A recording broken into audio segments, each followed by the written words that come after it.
Hey guys, welcome back to the channel. This is a story about What If Deku's journey and the butterfly effect part 1. If you guys enjoy this what if and want to see part 2, comment down below and let me know before I start. Please do support for more awesome content.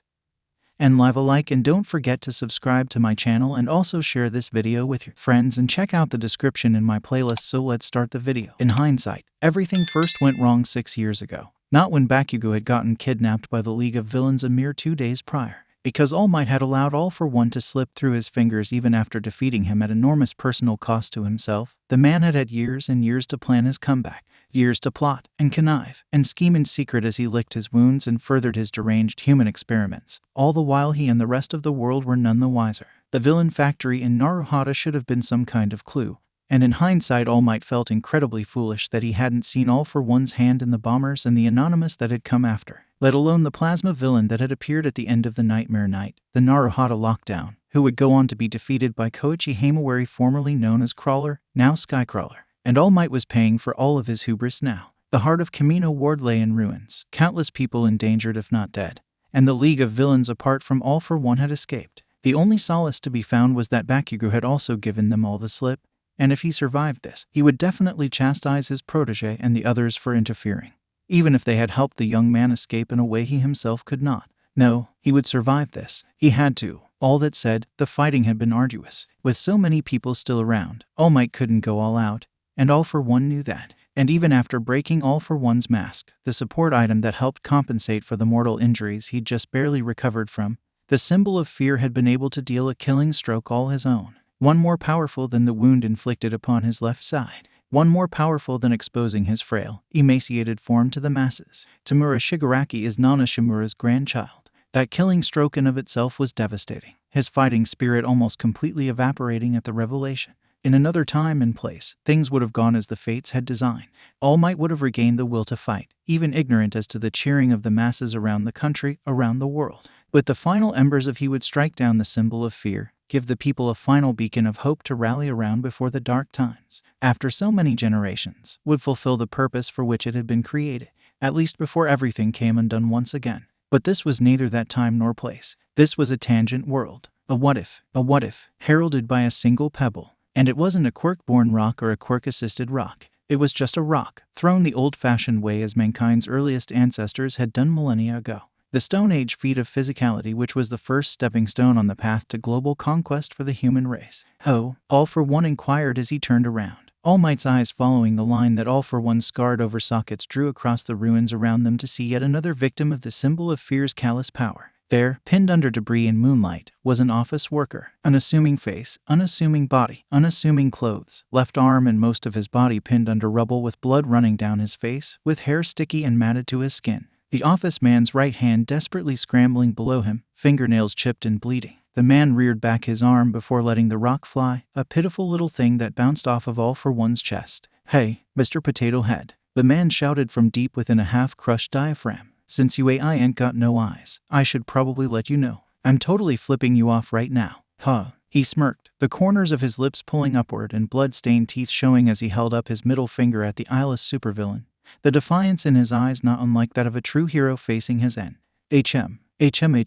Ha ha ha ha ha ha." 𝐼 chuckled as he leisurely floated towards the man, the previous target of his ill intent forgotten as he moved to loom over him. My, you're either as brave as, or as foolish as All Might, now aren't you? PFD, please, the way All Might looks now, even I could bowl him over." The man spat back. Perhaps not." 𝐼 shrugged. "Tell me, do you have any last words before I kill you? It isn't like All Might can stop me anyway," he said loudly as All Might coughed blood, cursing his own weakness. "Last words? Sure, I've got two," the man returned, his head falling and a fresh puddle of blood spattering from his mouth before he snapped his gaze up at the symbol of fear, a livid defiance filling his eyes. "Change now." The next moment a golden aura of light enveloped both of their bodies, 𝐼 immediately retreating at full tilt. Then, to All Might's shock, vivid white beams shot out of the office man and 𝐼's mouths, crossing paths in the space between them before leaping into opposing bodies. The golden auras bursting like soap bubbles, 𝐼's body fell to the ground with a thud, carried by its previous momentum into an ungraceful heap. The office man, on the other hand, pinned under debris, coughed lividly with wide eyes, darting around as though he were seeing for the first time in many years. You bastard, what have you done?" The office man suddenly demanded. His voice, it's different, All Might thought. Huh. All for One laughed as he lay broken like a puppet from cut strings. Isn't it obvious? I stole your quirk like in all the old wives' tales. I also stole your body, but, you know, apples and oranges. All for One's voice is different too. All Might realized. That's my body. The office man cursed, racking coughs leaving his body as he coughed up blood. You can't of it. The man under the debris raged, his eyes drooping even as he tried to fight it. After another few moments passed, the office man beneath the debris went still, the wind howling between remaining upright structures and making his arm flutter like a tired wind sock. Hey, All Might, All for One called out in an exhausted tone. Is my old body still breathing? I'm kinda blind at the moment so I can't really tell. All Might blinked, still in the midst of processing what he had just witnessed. No, I think he just died. Wow, must have cut it really close then, huh? All for One chuckled before coughing as though a lung were trying to abandon ship. So, listen, I feel like I got run over by a bus, and all the buses in the factory behind the depot. So I'm just gonna pass out now. Wake me up in about a week, or a month, whichever comes first. What? Hey wait, All Might cried as he stepped forward, only for All for One's head to loll to the side, the symbol of fear remaining where he lied. And thus in the same way that the beat of a butterfly's wings can herald a tsunami on the other side of the world, so too could a vivid storm be made with the throwing of a single stone. But all of that was a story for another day. 𝗂𝐽𝐽. Holy fuck, am I still alive? All for One's body shifting from its waking position, found itself tied up in a straitjacket and strapped down to an uncomfortable metal chair.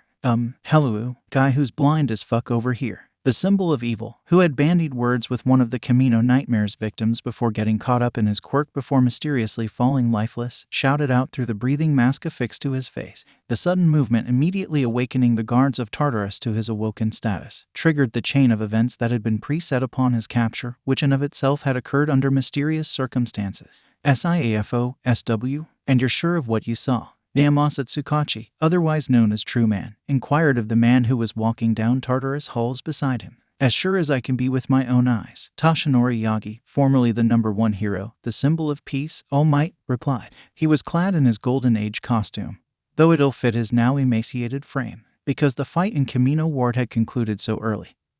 He still had some lingering embers of left within him by its conclusion. Following All for One's capture, he'd held off on using what little of his quirk remained in case the entire thing was a convoluted ruse, no matter how many people there were in Camino Ward that he could have saved. He'd waited for 3 days before the man in question had awoken, and by now, those embers had all but extinguished. By the morrow, the only one that carried the torch of would be his successor. Do we have any information on the guy that body swapped with All for One? If you mean his body, 𝗂𝗵𝗲 said, drawing a sheaf of paper from his coat. Name, Kenji Sato. Age, 25. Occupation, system engineer. Quirk, none, but that last one's obviously a discrepancy. X-rays can be easily faked. Well, obviously if you had a quirk like that, you'd rather be quirkless, All Might admitted. Hitoshi Shinso of the general course had a quirk that most would consider villainous, and it had given him a bit of a complex crafted by a world where power meant everything. Nido Monoma had a quirk that could copy other quirks, and it had given him his own sort of complex crafted by a world where individuality meant power. Izuku Midoriya had no power of his own until it had been passed on to him, and in a world where one's individual power was justice, weakness in of itself was considered a crime.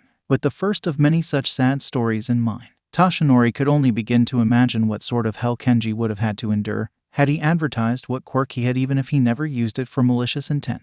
But that just raised the question, if his quirk was body swapping, was All for One the man's first victim, or his latest? We backtracked his history, though there doesn't seem to be anything to imply that someone else might have moved in and shifted the furniture around. 𝗂𝗵𝗲 spoke up. Of course, that's why I'm here, to ascertain what's true and what's false. Indeed, if this is Kenji's first usage of his hidden quirk, though it's complicated, we might have to let him off the hook in some capacity. We can't in clear conscience imprison an innocent man for All for One's crimes. Nor can we imprison him for improper quirk use since his life was in danger, All Might nodded. However, if Kenji is simply another victim, we're here, 𝗂𝗵𝗲 interrupted, the two of them standing before the Ultramax security bunker cell at the very bottom of Tartarus, a cell that had been specially engineered just for All for One more than a century ago, back when knowledge of his existence was common and had not yet faded into myth and folklore. 𝗂𝗵𝗲, hello, the body of All for One spoke up, scarred over eye sockets rising as the cell's bulkhead doors whooshed open.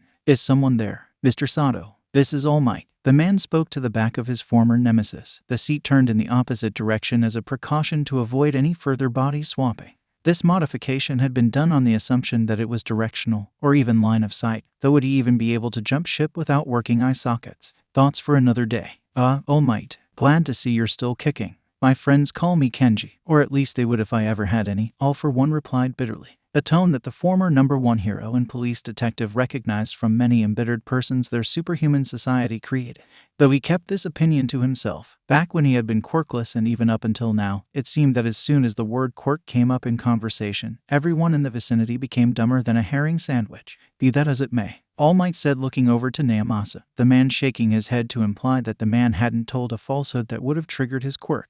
We would like to ask you some questions. Go ahead. Not like I'm going anywhere, the man said, shifting in his strapped-down seat, the gun turrets on the walls shifting in response to his movements, though 𝗚 didn't notice or didn't care. What is your name? 𝗚𝐼ghT began. Kenji Sato. How old are you? 25. I turned 26 on the 6th of December. What is your quirk? I'm not sure if it is a quirk, but I know I have the ability to switch bodies like Captain Ginyu. At this, 𝗵𝗲 blinked confusedly, but shook his head. Nothing in that statement had proven false, but that in of itself raised more questions. What do you mean you aren't sure it's a quirk? What else could it be? 𝗚𝐼ghT inquired. Do you have someone with you with a truth-detecting or some kind of compulsion quirk? Kenji inquired in turn. Because the answer to that question is probably more ridiculous than 𝗚 looked in my body when I stole it. Where are my manners? This is Detective 𝗵𝗲 Tsukachi, from the Tokyo Police Force, 𝗚𝐼ghT answered, realizing his lapse. I trust his judgment implicitly. If he says you're not lying, you aren't lying. I'll take your word for it. 𝗚, Kenji said after a pause. What's that supposed to mean? I mean, anyone can say they have this or that quirk. You get enough people to believe you at the start, and suddenly your word is gospel. Who watches the Watchmen? 𝗵𝗲 returned. Despite his reputation, there were always those that were skeptical about the authenticity of his quirk, which was a perfectly valid concern to have. There had been many charlatans in the past who claimed they had a truth-detecting quirk, and they either did have the quirk and they lied about their results for a payoff at one or more points in their careers, or they never had it in the first place and were just leading everyone around by the nose with charisma alone and a few lucky breaks. It was why the assertions of such truth-tellers were always backed up by evidence. In the best of circumstances, at least. I wouldn't have believed that 𝗚𝐼ghT were actually some kind of sun-dried tomato if I hadn't seen it with my own eyes. Back when I had eyes, 𝗚 divided by Kenji replied. If you could answer my previous question. What do you mean you aren't sure your ability is or isn't a quirk? 𝗚𝐼ghT repeated, using the placeholder name he and 𝗵𝗲 had agreed upon. I died before what happened in Kamino Ward. And I don't mean I got into a bind and jumped ship to the next sap that got in front of me years ago. I mean that I died in another world and reincarnated into this one like that done-to-death subgenre of light novels and manga. 𝗚𝐼ghT blinked, turning to 𝗵𝗲, who slowly shook his head. The man before them wasn't lying.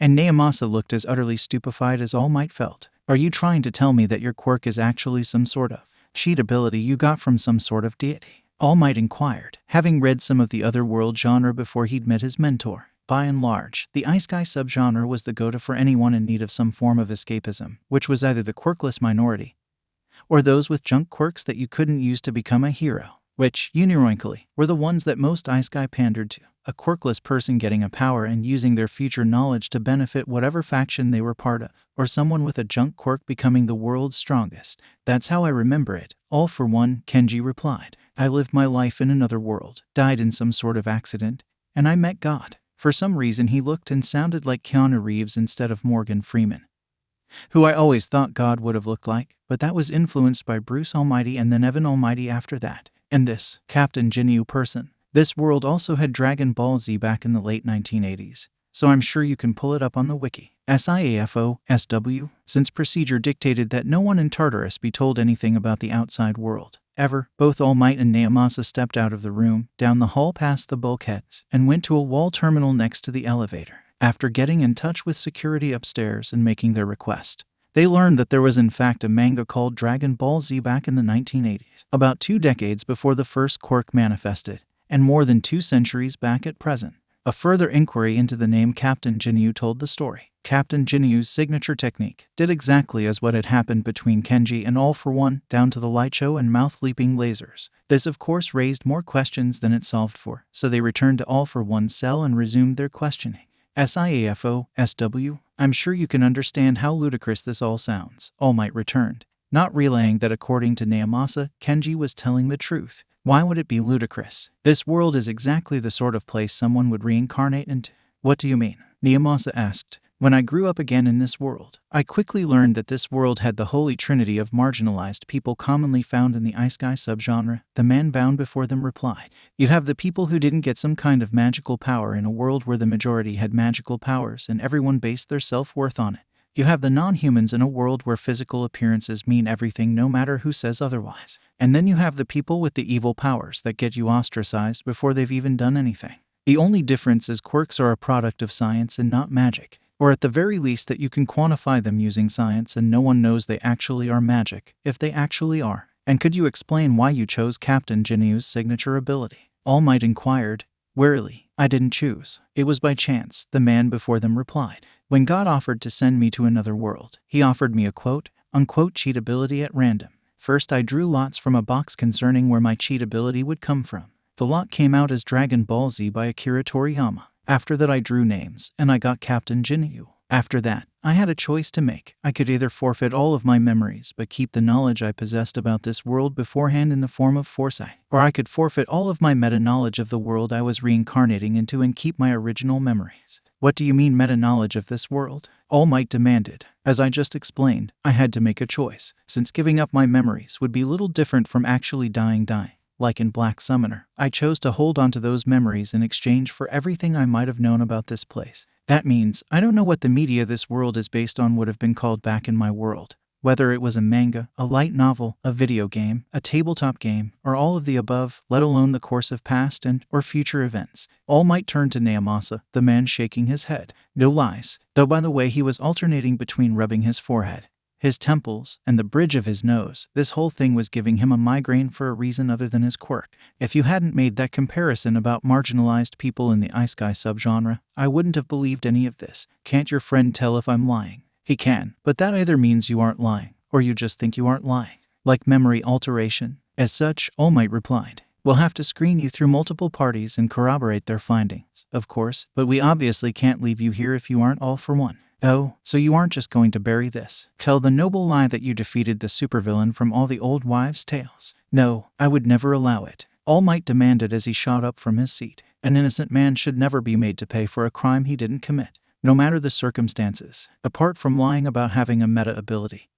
And then using it, you mean? Those were extenuating circumstances. Since this is allegedly the first time you used an unregistered meta ability, you're bound to get some leniency. All for One was also an SS rank villain who was directly threatening your life after threatening countless others in Kamino Ward, and it isn't uncommon for people with villainous quirks to pretend to be quirkless, the former symbol of peace admitted, loath as he was. So you're saying I might actually see the light of day again? Figuratively speaking, obviously. You have All for One's body and his stolen quirks. Can't you use those to see? All Might asked, withholding a chuckle at the irony of it all. The man had been stealing quirks for centuries, and the one who ultimately defeated him was someone who had stolen his quirk. Kenji Sato had of course also stolen the man's body before his old one expired.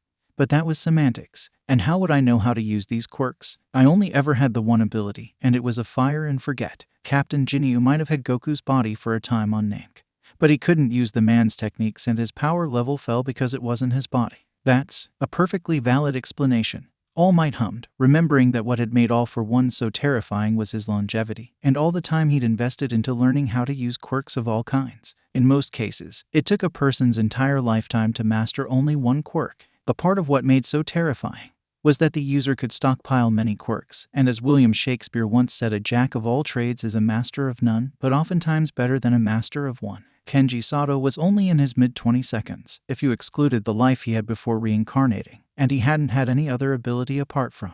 Of course, he wouldn't automatically be able to use All for One's original and stolen quirks, which also went a long ways to explain why he hadn't body swapped before as opposed to spending his life as one of the marginalized powerless. Not only would he have not gotten the foreknowledge of how to use the quirk of whatever body he stole, but he also wouldn't have any of its component memories. That meant no anniversaries, no passwords, no PIN numbers, nothing. That Kenji had the restraint not to use for personal gain spoke great volumes about his willpower and moral fortitude, or at least it would after the man's next question. If you had a secret power that would have let you switch bodies whenever you wanted to, why didn't you? Like I explained before, using wouldn't automatically give me control of whatever quirk the guy or girl I would have swapped with.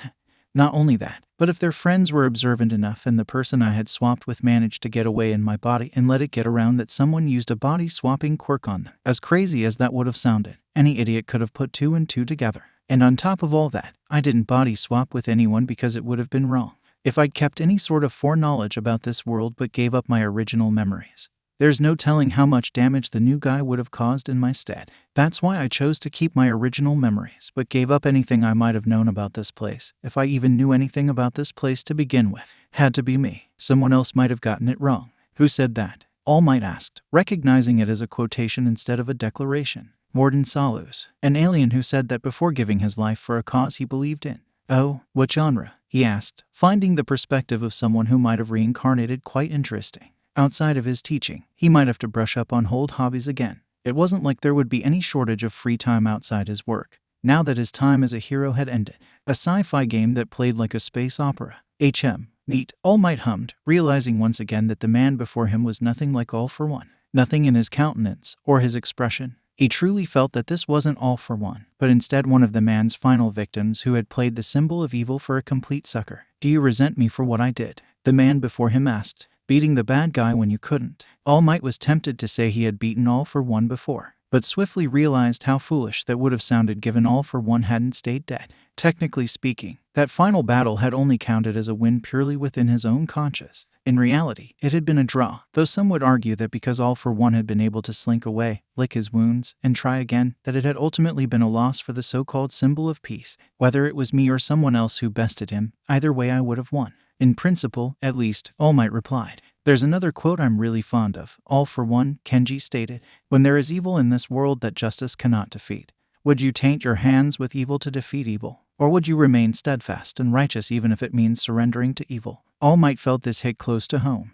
He always espoused on television that murder was never the answer, that there was always a chance that a villain could be redeemed and allowed to return to polite society. However, at the first opportunity, he'd turned around and legitimately attempted to murder All for One with his own 2 hands. And for a long time he'd been proud that he had allegedly succeeded. In either case, evil does not end. The ideal situation would be to choose the option that prevents more evil. In this case, one side loses while the other wins, All Might found himself admitting. I guess if I'm put on trial for using such an evil quirk, I could always use that line as part of my defense. Get the philosophers up in things and divide the jury, the reincarnated man chuckled. That's all for now. Just stay where you are, and we'll talk to you soon. Not like I actually can go anywhere. And what the hell is that noise? Kenji asked, looking around. The turret's following his every movement, but not yet firing. Don't worry about it, All Might replied, deflecting the question like he had when people asked what his quirk was. 𝐶IAFO, you have got to be joking. The president of the HPSC, Sayaka Kaneshita, replied as she looked up from the transcript in her hands.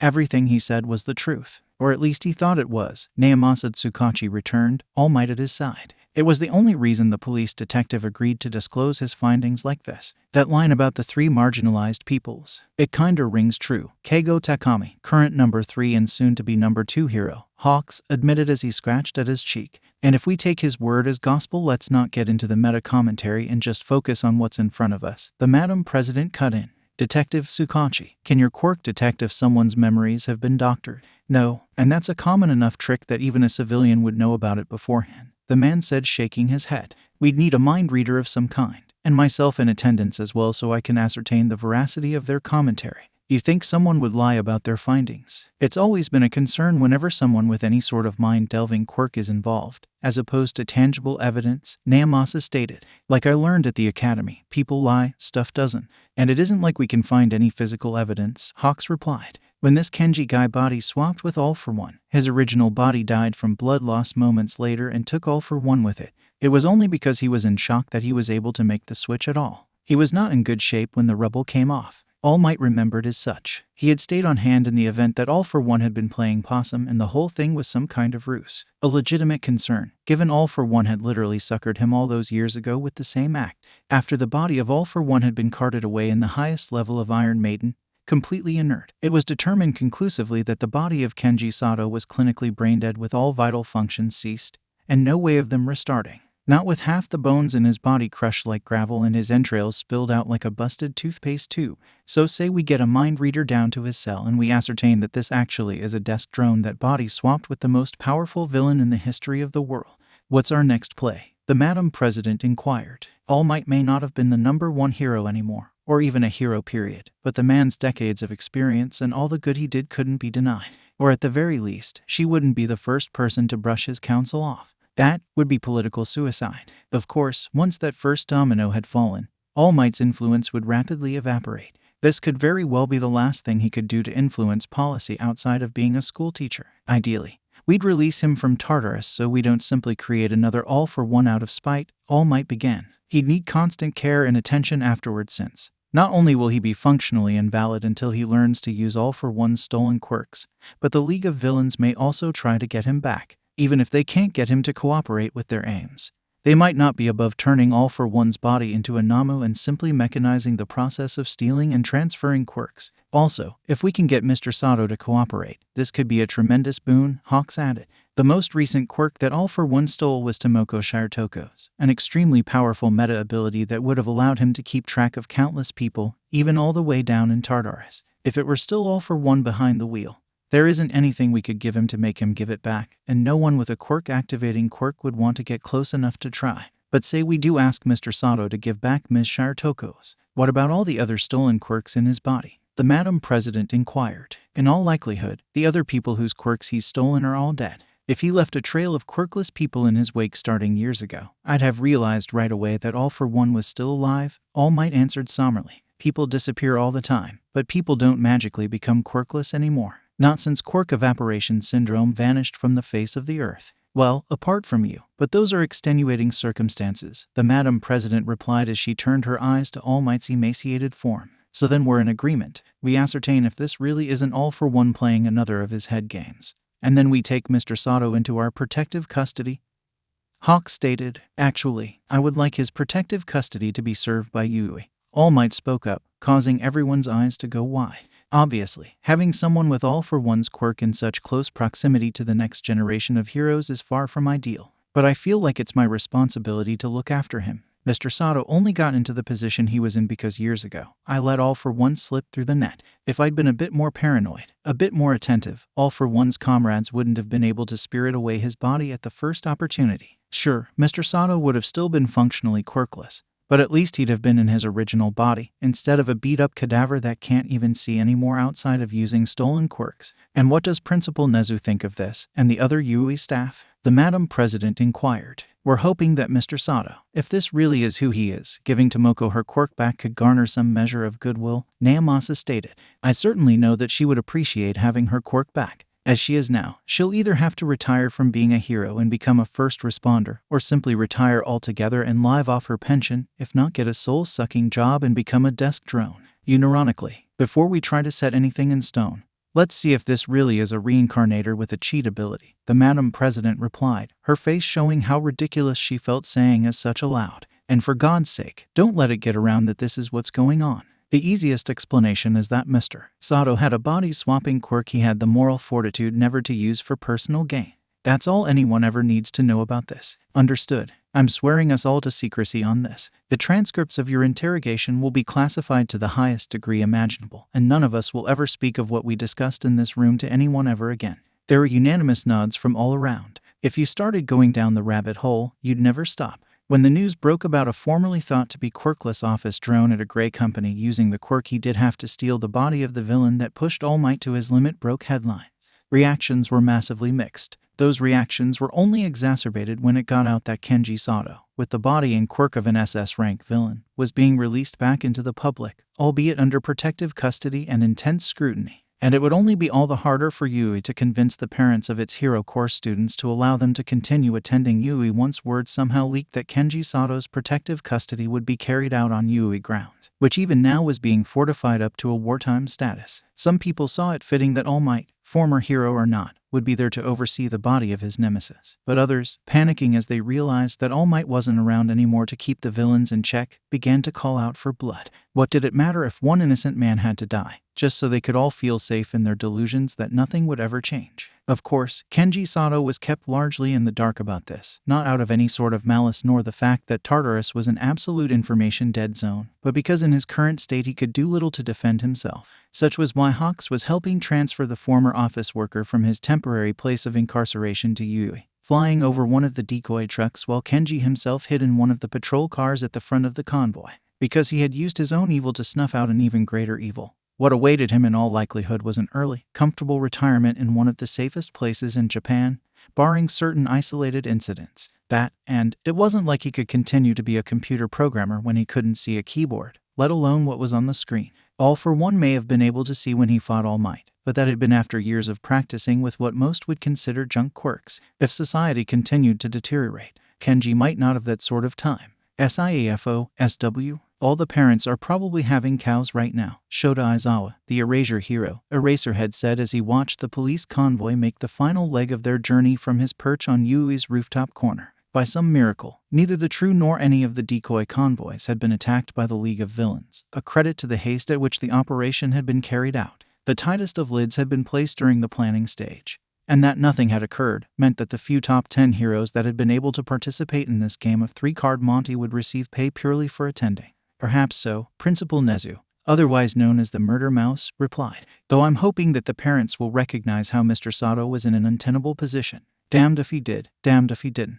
And at least this way, we have a version of All for One open to cooperation. Perhaps. But how long do you think it'll be until he realizes we're basically extorting him? He spent 2 decades as a marginalized citizen. By now he's intimately aware of what it's like to be used and exploited by those around him. Nezu chuckled mirthlessly, still able to be amazed at the way humans treated one another while espousing pretty ideologies. We can only hope that the moral fortitude he used to not use his ability for personal gain will remain even when he has at his disposal as well. Assuming he can actually use it at all, the wild Pussycat, Mandalay, replied. But if there's even a chance we can get Tomoko's quirk back, we'll lend you all of the aid we can provide. Getting Ragdoll's quirk back would earn him a great volume of goodwill from the populace, especially those that Ragdoll has had a hand in saving.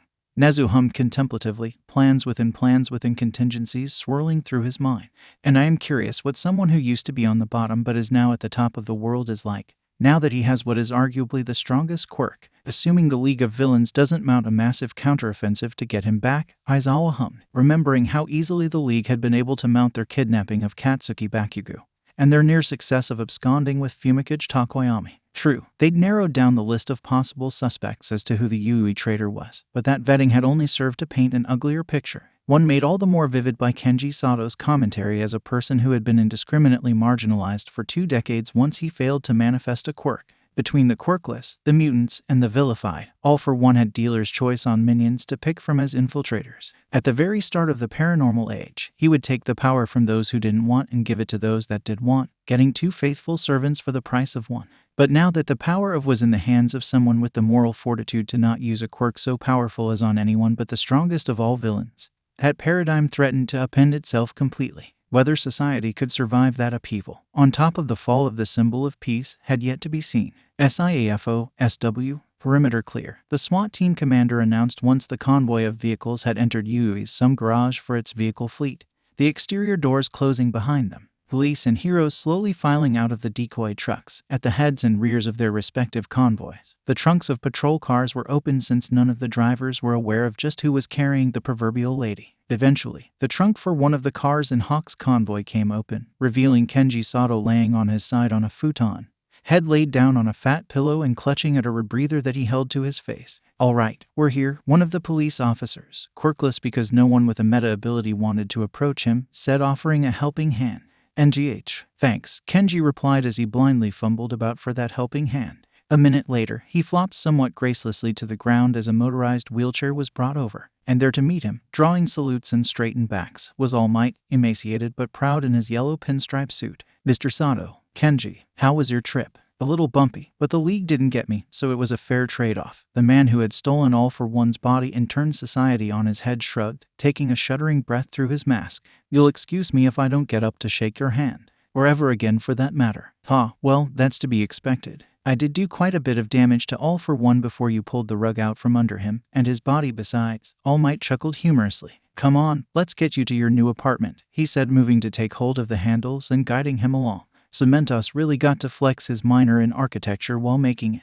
"You could probably hole me up in a dingy backroom somewhere and I wouldn't be able to tell the difference," Kenji hummed laconically. "Perhaps so, but after the sacrifice you made, you deserve to be treated well." "It's only fair. Because I have a powerful quirk, you mean?" Kenji scoffed derisively. No, not because of your quirk. Because you had the restraint to not use it for selfish gain until the last possible moment, All Might announced, both to Kenji and to everyone nearby. For however long his words would carry weight, he would do all he could to ensure that this young man could lead a comfortable life, now that he carried an altogether greater burden. Not only the burden of inhabiting the body of the greatest villain the world had ever known, but also the knowledge that the body he was born in, or reborn in as the case was, had died with someone else behind the wheel altogether. That, as well as how the knowledge of his quirk, body change, had rapidly spread amongst the populace. Those that would willfully approach him with this knowledge in mind would be few and far in between. But as Kenji himself had admitted down in Tartarus when he came to give the man the good news, he didn't need a lot of friends to be happy, just a few good ones. Thanks, I needed to hear that. Kenji sighed as he slumped down into his seat. SIAFO-SW? Kenji had no way of knowing this, but his new apartment, more of a one-story mansion, really, had been built down the end of a long winding road past what would come to be known as Alliance Heights, the dedicated UE dormitories. The work on Alliance Heights itself had been put on hold once it had been decided that Kenji Sato would not be held accountable for All for One's many crimes. But it had been a necessary concession to ensure that Yui's latest charge, trapped in the body of All for One unless he chose to give it up for another, would not only be able to live in comfort, but in safety. Even if the League of Villains were foiled for a time, the lure would always be too great for him to return to normal society. Whether it was villains or governmental organizations from another country, someone somewhere would either want him dead, or want that power for themselves, now that it had gotten out what his core ability actually was. Recovery Girl will be by later to give you an in-depth physical, and you'll have a live-in maid to help you out around the house in a few days, All Might said as he wheeled Kenji up the ramp, the door swinging inward automatically at their approach. Also, if you're amenable, you have guests. It isn't any of my old co-workers, is it? Because if it is, send them away. I don't want to see any of them. And not because I don't have any eyes. Did you truly not have any friends at your workplace? None that were genuine. Even though I was better at my job than most of the office, having a quirk alone made even the laziest incompetent my superior in the eyes of the company. Even the unpaid interns were treated with more respect. And all they did was sit in a crapper for hours and hours reading pornography on their phones. A fact that made All Might uncomfortable. Quirkism had only grown worse as the quirkless population continued to evaporate. You were 80% more likely to be denied a job, even if you were qualified, if you didn't have some form of quirk, no matter how small or insignificant. The way quirkless people were treated now was probably the lingering grudge and resentment that those with powers that had been abused in the past held, back when the majority was the minority. And the minority was the majority. And it only occurred to him now, when he himself was quirkless, that he should have done more to advocate for justice and dignity for those that didn't win the genetic lottery. He'd had decades as the one hero to espouse that sort of message, and people would have listened to him by the millions. But if he tried to do so now, people would think he only cared as such because he was quirkless. Any sort of message in that vein would come across as empty and hollow, and it would only cause the quirkless, the mutant, and vilified to resent him all the more once they got the idea in their heads that All Might never cared about them because he was too busy living the high life. When 𝗫𝗄 had sneered at Midoriya for being blessed, it wasn't untrue. Those with strong quirks were blessed, but only if you looked normal as well. Those with physical abnormalities always faced an uphill battle in every industry, which was why those with mutant-type quirks that stopped them from looking like people rarely broke into the top 10 in any country's hero billboard chart. Gang Orca, for all of his and his sidekick's prowess, straddled the number 11 and 12 slots year after year, but never made it to number 10. Well, don't worry, we'll be sure to stop anyone claiming they're your friends at the gate from now on, All Might replied from his reverie. Have you ever heard of the wild Pussycats? The fake cat girls who have a cabin in the woods. Yeah, I've heard of them. A few of the execs got saved by them when they went too far into the woods without knowing what the hell they were doing. Why do they want to see me? Well, one of them had their quirks stolen by All for One, his latest victim before you used okay, sure. Send them in. Wait, really? You'll agree to it that fast? Just like that? You're probably thinking the same thing I am. If I give back this quirk to one of All for One's victims, I can use it to garner goodwill from the mewling sheeple. From there I can use it as a platform to barter my services to high rollers with the HPSC acting as an intermediary. Am I about on the mark? The principal had contemplated commercializing your ability, yes, All Might admitted. And it was more or less the platform that All for One used, only more lawful good compared to the chaotic evil used to build an empire that had spanned centuries. Had All for One been taken alive, the possibility, slim as it was, would have always existed that All for One could break free or be broken free from Tartarus and take back his place in the criminal underworld. Now, however, for all intents and purposes, the symbol of evil was dead and buried in another man's body. Tamura Shigaraki, the grandson of his mentor, was still a problem, but the loss of his mentor, of all for one himself, was a wound that might be well and truly impossible to recover from. None of that was Kenji's problem, of course. All he had to do was play on the defensive and wait out the storm that was sure to be coming. He was under no obligation to put his life at risk for anyone or anything. Not when, technically speaking, he'd already made the ultimate sacrifice. Okay, glad we're on the same page, Kenji nodded. First one's a freebie. After that, we'll need to talk numbers. And I intend to wring this power for everything it's worth. Just like every other quirk user that gets paid for it. All Might couldn't exactly fault the guy for his mindset. After decades of being treated as a second-hand citizen, now that he had a service people would gladly pay out the nose for, it only made sense that he would want to extort from the society that had treated him so poorly in the past. True, it wasn't exactly the most altruistic of motivations, but then again, money made people dependent on a framework. It was what kept the heroes from simply pulling up stakes and turning to villainy when they felt like they weren't getting the recognition they deserve. Because if you got paid to be a hero, you didn't have to worry about paying overhead out of your own pocket.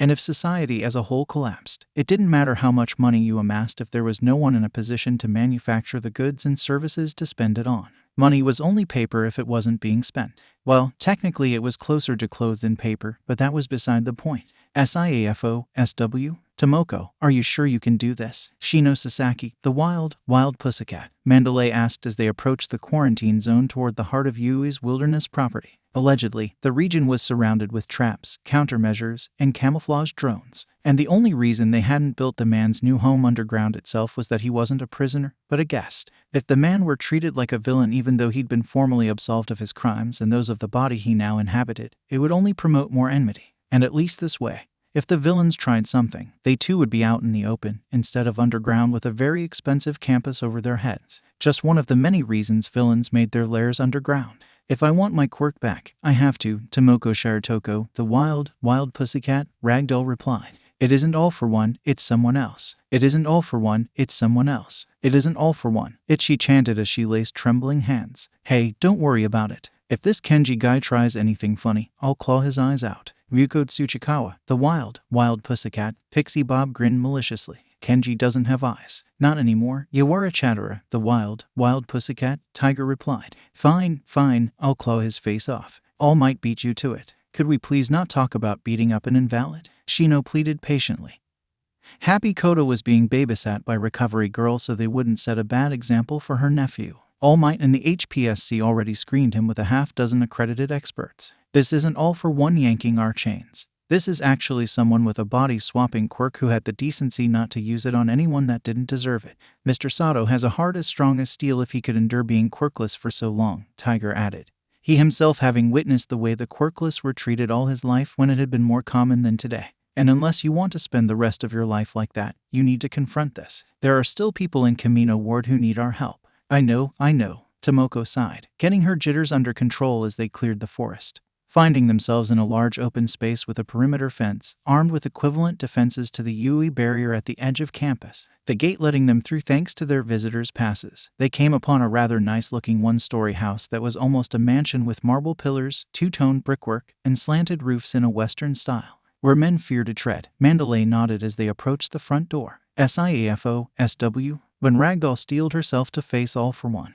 Or at least his body again. She'd anticipated many things before stepping into a large den with plain but tasteful furniture. What she hadn't expected was for the body of the man that had stole her quirk to be clad in an All Might hoodie with an ostentatious autograph slashing diagonally across the chest in All Might's iconic script. All Might-themed pajama pants and fuzzy bunny slippers styled after All Might. Do they look non-threatened? The man in All for One's body, Kenji Sato, asked over his shoulder toward All Might, his emaciated form looking worse than it had on the TV. Whoever said the camera adds 10 pounds obviously didn't know jack shit. I think they look a little stupefied. All Might replied as he coughed awkwardly into his hand. You're lucky I had some merchandise in your size. You mean his size? Kenji asked with a warped grin as he pointed at his chest. You know what I mean, All Might said as he ran his hand through his hair. Mandalay, Pixie Bob, Tiger, Ragdoll, how is the day finding you? It's a bit of a whirlwind to be honest. Mandalay sighed as she and the others took offered seats across from All Might and Mr. Sato. Kamino Ward looks worse and worse by the day. It could have been even worse than that had Kenji not preempted the fight the way he did. And all it cost me was a few stones and the body I was born with. Kenji chuckled self-deprecatingly before he began to cough raggedly into his oxygen mask. holding it to his face and bowing over. "Ah, are you okay?" Ragdoll asked, the man before her feeling far less threatening than 𝗓𝗏 had been. Sure, she'd only been half conscious when he took her quirk, but she was just conscious enough to have had their meeting leave a mark on her. Admittedly, the 𝗂𝐶𝐵 did take some of the edge off. Not really. That's the problem with getting a used car. You don't quite know the damage under the hood, Kenji replied as he rubbed at his face. Or at least what passed for a face under the massive scar tissue dominating the upper half of his head. "So, you ready to get your quirk back?" "I am," Ragdoll replied. "All right. Before we get started, can you tell me what 𝗓𝗏 did when he stole your quirk?" Kenji asked. "Any specific hand gestures? Any trigger phrases?" "The man just monologued for a few minutes before putting his hand on my head," Ragdoll replied. "As soon as he got a grip on me, it felt like part of me was being sucked out through a straw, and then I felt empty before falling unconscious. Next thing I know, I'm waking up in Tiger's arms and I can't feel anything out with my HM. Not a lot to go on." Kenji shrugged as he made to get up, only to hit the coffee table in front of him with a thunk and a son of a bitch, as he fell back into his seat clutching his shin. "Would you mind coming over here?" Still trying to get a feel of the place, he said through grit teeth. "Oh, sure," Ragdoll replied, having never expected to see the symbol of evil doing something as mundane as bonking his shin into a table. Walking around the coffee table to face him, Tiger picking the furniture up and moving it so they had some space. Tomoko took a knee before the garish merchandise-clad body, the tension ramping and her pulse pounding as he reached across the space between them. "Would you guide my hand the rest of the way? I am literally blind and I don't want to touch you anywhere I shouldn't." "Sure," Tomoko replied awkwardly as she took hold of the man's wrist, guiding his hand until it rested atop her head. She felt a shudder go through her spine at the touch, but it was all to get her quirk back. "Is it in yet? RYUKO. Ragdoll cried with a red face. "Well, performance issues, it's not uncommon. 1 out of 5 Yawara. Mandalay chastised. Is it supposed to be taking this long?"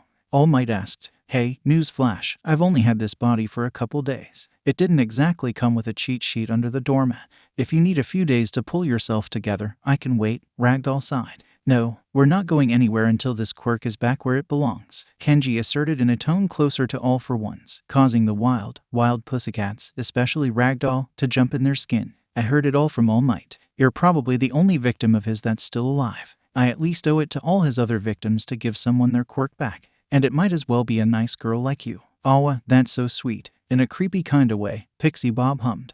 "All right, let's keep going," Ragdoll nodded. "Here's a throw pillow. This could take a while." All Might suggested. "SIAFO, SW, Sato, wake up. I'm not sleeping, I'm meditating." "You're not meditating, you're napping." "I can tell the difference," Aizawa huffed, the former desk drone's hand still on Ragdoll's head as he tried to give her quirk back with a quirk he had only had for under a week. "Miss, how long was I meditating for?" An hour, give or take," Ragdoll said, rubbing her legs. "So isn't intuitive." "Good to know," All Might hummed.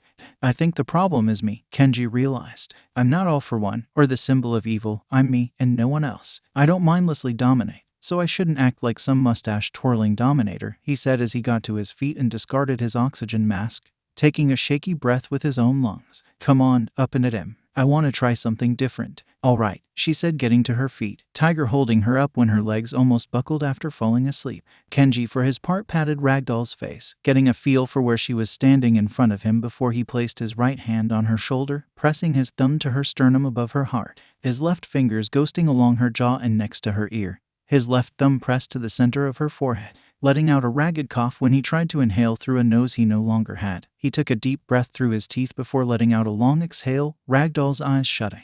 Before the others could ask what he was trying to do, Ragdoll suddenly stood straighter in her skin, her hair standing on end and a sharp intake filling her bosom with air as her eyes went wide. A startled yelp leaving her lips as she flailed backward into her team's arms. Kenji rolled backwards as well, going ass over end above the back of the couch and landing in an undignified heap on the other side. Tomoko, what happened?" Tiger demanded. My quirk is back," Ragdoll gasped, her eyes wide and watering as her third eye was filled with lights. "It's back. It's really back," she sobbed as her hands went up to her face, a deluge of joy running down her cheeks as that empty hole inside of herself regained its missing piece. "Holy freaking super crap, you did it." All Might gasped as he hauled Kenji up to his feet, the man flopping onto the couch tangled up in his oxygen hose. "Thank you," Ragdoll sobbed as the rest of her team held her, crying tears of their own. "Thank you so much." "You're welcome," Kenji responded with a smile that didn't rightly belong on 𝗓𝗏's face, a ragged cough prompting him to put his O2 mask back on his face. I'm kinda sleepy now." I'm going to meditate some more. You mean sleep?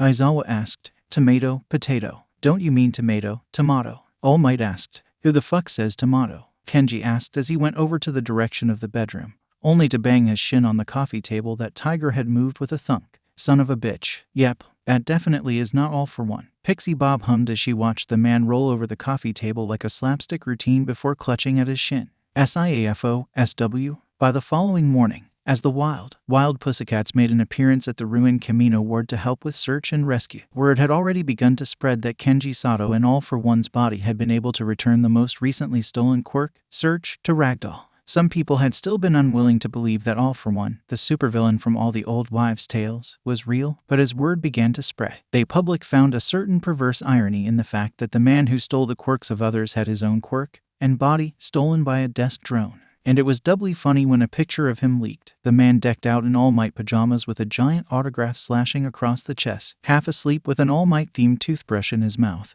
and a tube of All Might brand All Bright toothpaste off to the side. Damn it, damn it, damn it. Shigaraki swore as he tore their fallback lair a superfluous new asshole. How dare he? That NPC just DLC'd himself into becoming the final boss. What kind of unbalanced shit is that? Hacks. I call 𝐒𝐻𝐢𝐽𝐾𝐻. For the League of Villains, it'd have been one thing if All for One had been captured, or even killed. But for his body to be outright stolen with a quirk that most would only think existed in creepypastas online. Suffice it to say, immediately after the Kamino nightmare, the League of Villains' morale was not at its best. When word had truly spread that the No. 32 ranked hero, Ragdoll, All for One's latest victim, had gotten her quirk back, it was a media explosion of unparalleled proportions. That she and the rest of the wild Pussycats were in top form in the Kamino sinkhole had only further exacerbated what had happened, giving true credence to the rumors, and eventual news revealed that a man with a body-swapping quirk had taken the reins from the SS rank villain that All Might had fought in his final battle.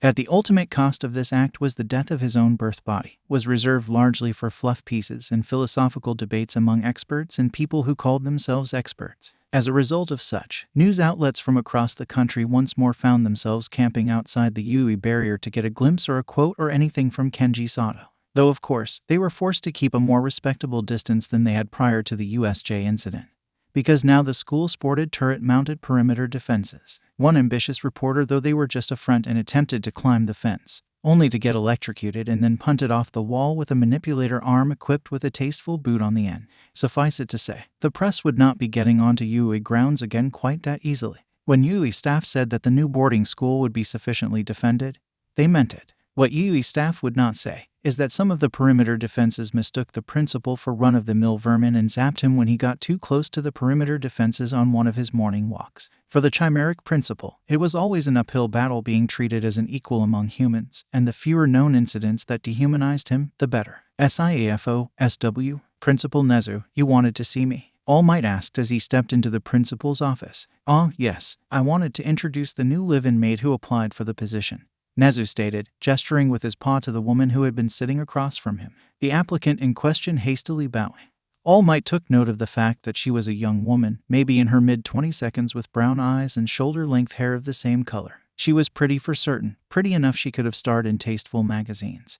But what caught All Might's attention were the scars littering both her legs, visible between the end of her skirt and the top of her boots. All Might felt like he knew this woman. It was niggling at the back of his mind, but he just couldn't put his finger on it. All Might, I never got the opportunity, but thank you so much. The woman sobbed as her eyes began to water. Hearing her voice and seeing the way twin waterfalls of tears rolled down her cheeks like a bolt of lightning, All Might suddenly realized who this woman was. Ah, I see the last horse has crossed the finish line, Nezu chirped merrily. All Might, I'd like to introduce you to Moko Tamashi, the last woman you ever saved. Why, young miss, are you sure you should be up so soon?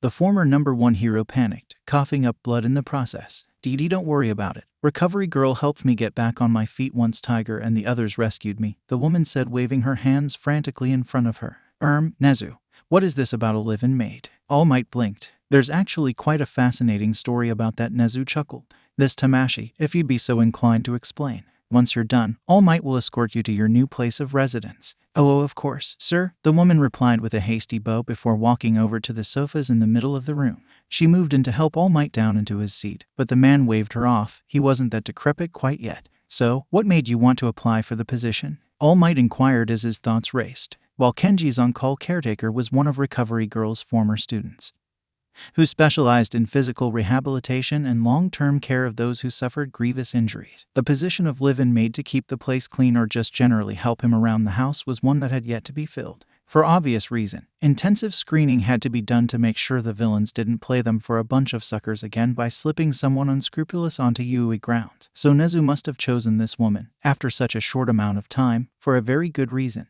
After I saw the news of what happened, I realized I recognized him, or at least his original body. Moko began, twiddling her thumbs nervously. Back before what happened, Mr. Sato and I worked across the street from one another. We didn't speak to one another, not actively, but on a few occasions, our two companies would have drinking companies at the same bar. On our first meeting, I thought he was pretty cute. I even thought about asking him out, but when I found out he was quirkless. At this, a look of intense shame and regret came to her features, and she could no longer look All Might in the eye. As soon as I learned that, I was such a horrible person to him. I treated him like a diseased animal, like he were something less than human. I called him names, I flaunted my quirk at him, poured my drink over his head. Sure, I was drunk, we all were, but that was no excuse for how I treated him, she said, cupping her eyes with her hands as fresh tears flowed. So when I realized it was him that taunted all for one away from the two of us, how he gave up his body to save everyone, gave up his body to save me, she hiccuped. When I saw the posting, learned where he was going to be living. Miss 𝗵𝗲, I'm aware that you feel like you might owe him for how you treated him in the past, All Might hummed, having in part experienced a lesser form of discrimination back before everything changed. But don't you still have a career to worry about? She doesn't, actually. And this is the most delicious part. 𝗍𝗪 chuckled as his teacup rattled in his paw, the demonic laugh that gave him the title Murder Mouse sounding through the office before he comported himself, after things began to settle down from the Camino nightmare. When I applied for a transfer to a different branch in another city, the higher-ups at the company I worked at, they blamed All Might's retirement on me, used me as some kind of scapegoat and blacklisted me. Moko choked out. Maybe it was just a coincidence. But if there really is a god out there, he might have used that as a form of payback for how I treated Kenji back then. 𝗍𝗪 off to the side chortled at both the irony and unirony of the whole thing, but Moko continued. I don't know if Kenji will recognize me or not. But even if he doesn't know or even care that he saved my life back then too, Moko said as she got her sobbing out of control. I owe him so much, and I'll never be able to pay that debt back, but if I don't at least try, I'll never be able to look myself in the mirror again. But what if he finds out and rebukes you? All Might inquired curiously. Then it'll be exactly what I deserve, the brunette admitted self-deprecatingly. I barely use my quirk outside of home or even the break room to reach the top shelf, and I certainly couldn't have become a hero with a quirk like that, she said in a tone that told 𝗍𝗪 as well as All Might that she'd tried and failed on that front. Not an uncommon story in the slightest. But back then I was such a disgusting person. Mocking him for not having a power few of us even get to use anyway, she said as she clenched her fists. That's why I'll work hard. I'll work weekends, unpaid overtime, clean windows, whatever you need, whatever he needs, because this is the only way I can apologize to him. Bow my head and tell him how sorry I am for what I did, and what I said all those times. Wait, you mean that happened more than once? All Might gawped incredulously. I'm not proud of it. I should never have been proud of it, she said somberly, unable to look the former #1 hero in the eye. And why would he? All Might was a paragon of virtue while she herself was practically the opposite. That's why I applied. And even if he rebukes me, sends me out onto the street, even if he takes my quirk as penance, I have to at least try and make this right with him. Otherwise, what's even the point of this life that he and you saved? There are certainly far worse motivators to become a live-in maid. 𝗍𝗪 chuckled from off to the side. You have the job, Ms. 𝗵𝗲. For however long Mr. Sato will put up with you, that is 𝗍𝗪. Please don't torment this poor girl, All Might said as the young woman curled in on herself, unable to look the chimera in the eye. And why would I need to? She's doing a good enough job all on her own. Let's just go, All Might said, offering his elbow to the young woman, hoping she wouldn't lead him out of the room like an infirmed grandfather, even if it was his cloak of invisibility for so many years. SIAFO, with 𝗍𝗪's parting words fresh in their minds, the young woman and the former one hero made their way through Yui's campus grounds. Alliance Heights was coming along nicely, and in a few days more the Yui staff would have either the permission or refusal to bring those they had been preparing for the future under their care. As a matter of fact, All Might was to join Eraserhead on the morrow to visit the parents of Class 1 and try to convince them to entrust the welfare of their children to an institution which had failed them on so many occasions. Oh, and also to let their children near the body of an SS-rank supervillain.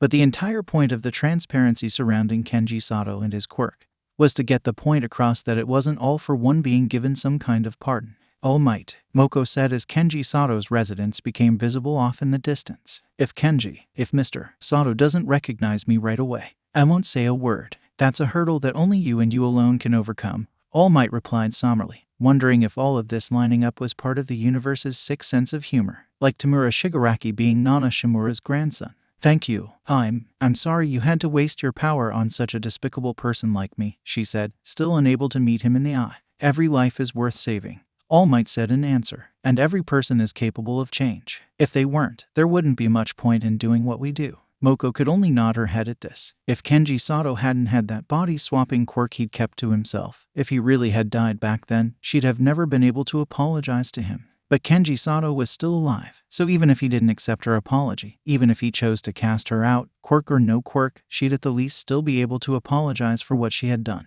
And in all likelihood, coming out even was the best the young woman could hope for, assuming she could get over the fact that Kenji now inhabited the body of the man that had killed so many, that had pushed All Might to the brink and beyond that.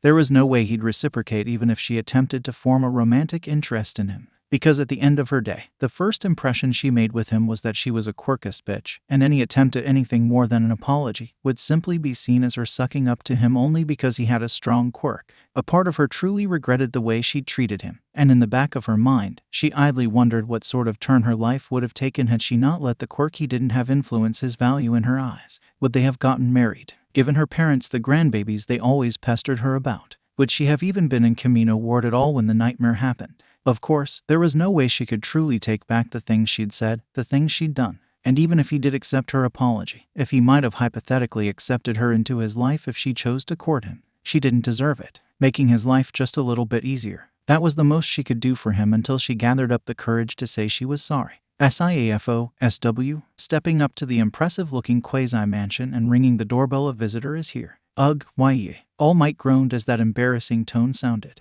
Ew. Recorded doorbell chimes. Moko blinked, trying to stifle a giggle. And ringtones, which in hindsight were both embarrassing. All Might admitted as he rubbed the back of his head. He hoped no one would call him at that exact moment. The door coming open from the inside. Any fear Moko might have felt from being so close to the body of the SS-rank supervillain that almost killed her was almost immediately quashed by the fact that he was clad head to toe in All Might paraphernalia. Covering up his scarred-over eye sockets were a pair of All Might brand sunglasses, a pair of plastic hair tufts helping distract from the scar-covered scalp, taking the edge off of having to look at him in the non-eyes. All Might, that's you, right? Kenji asked, squinting in his direction, if one could even call it that without working eyes. I'm trying to get the hang of Potato Man's sensory quirks, so I'm not 100% sure. All Might had to stifle a chuckle at the former office man calling the most evil villain of all time Potato Man. It's me. Can you tell me how many fingers I'm holding up? 2, which is the same number of people on my doorstep. Did your tell you that? No, right now I'm working on. Ah, I see. So, who's this? Kenji asked, gesturing to the lady standing to All Might's right. This is the new live-in maid. She'll be helping you around the house. I see. Kenji hummed. Mezu didn't put her in a maid outfit or anything, did he? Because like I said earlier, even if he did, I wouldn't be able to notice. Do you like maid outfits? Moko inquired curiously, trying to break the ice. No, of course not, Kenji said dismissively. I didn't have the legs for it then, and I don't have the legs for it now. Hey. Moko found herself chuckling. Well, come on in. No sense in you sitting on the doorstep all day, Kenji said, wheeling away. So, you seem to be in better spirits. All Might hummed as Kenji wheeled over to the radio, noticing him sitting up a bit straighter in his chair. Oh yeah, I found a quirk swimming around in here somewhere, so I'm using it to take the edge off, he said, twirling a finger next to his head. Well, I guess it helps not feeling like you got run over by a bus or anything. All Might hummed, wondering just how many quirks All for One had left behind. And if Kenji Sato truly did reincarnate, like in the old manga and LNs that he used to read, then a quirk like was practically tailor-made for someone with the perspective of an otherworlder. Because if there was one thing an Ice Guy protagonist had going for them, even if it wasn't a cheat ability, it was the perspective of being from a completely different world.